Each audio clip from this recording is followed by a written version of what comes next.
এই বিপিনুর এই মালটা আসলে কি ভাই, আমি এর বিষয়টাই বুঝলাম না। সে আমলিগের হয়ে পিটনা খাইছে, সে বিএনপির হয়ে পিটনা খাইছে, সে লাঙ্গলের হয়ে পিটনা খাইছে, সে ছাত্র নেতার নেতা হয়ে পিটনা খাইছে। আসলে মালটা কি? সে আমলিগ, বিএনপি, জাতীয় পার্টি, জামাতি, আসলে সে কি? আসলে সে কি জানেন? আসলে সে হচ্ছে সুবিধাবাদী। এই জন্য সে কখনে খায় পিটনা। পটুয়াখালীর গোলাচিপায় যে তাকে মারধর করা হয়েছে, কি জন্য মারধর করা হয়েছে? সে বিএনপির নেতাদের কি ঠেকা পড়ছে তাকে মারধর করার জন্য?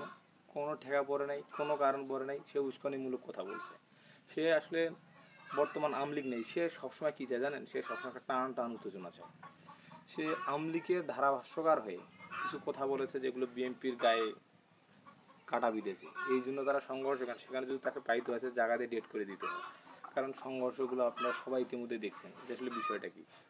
অনেক চেয়ার, অনেক মানুষ, আপনার গোলাচিপার কোনো প্রশাসন সেখানে যায়নি, কারণ তারা জানে যে এই সময় দিলে দেব।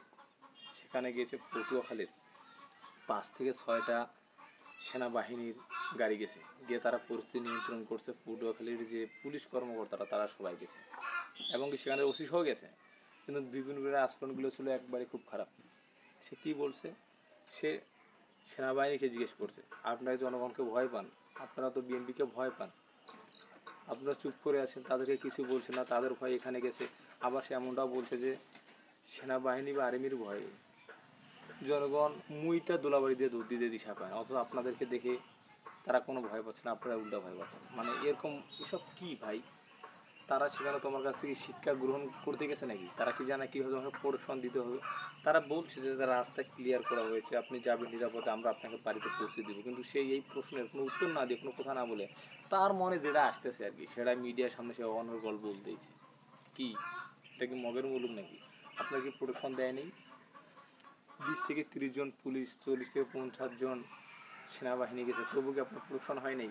আর্মিরা সহ গেছে, হয় নাই? আসলে এই মালটা না, এই মালটা একটা খতরনাক মাল। এই মালটার মায়ের খেয়েছে অভ্যাস। ঠিক আছে, যখন আমলিগ ক্ষমতায় ছিল, আমলিগও তাকে পিটনা দিছে।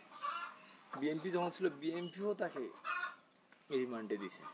আসলে সে যে কি সে নিজেও জানে না। সে যখন যেটা মনে চায় সেটাই বলে। সে আসলে দল মল বিচার সে কোনো একটা জায়গা করে নিতে পারে নাই ভালো করে।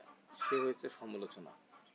সে মানুষ, সে মানে জনগণের পক্ষে যে থাকতে চায়, সে জনগণকে বুঝাতে চায় যে আমি তোমাদের পক্ষে আছি, আছি, সবসময় আছি। কিন্তু সে কখনো এটা করতে পারে না। সে জনগণের বন্ধু সাজতে চায়, কিন্তু শত্রু হয়ে যায়। কারণ জনগণ তো তার ইতিহাস সম্পর্কে জানে।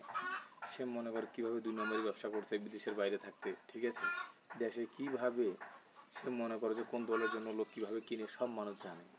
তাই মালটার কোথা থেকে দূরে থাকবেন। আর এই মালটার সঙ্গে যেটা হয়েছে এটা খুব ভালো হয়েছে, খারাপ কিছু হয়নি। সে যে এখনও মেডিকেলে যায়নি, এইটাই বিশাল। ভালো থাকবেন সবাই, আল্লাহ হাফেজ।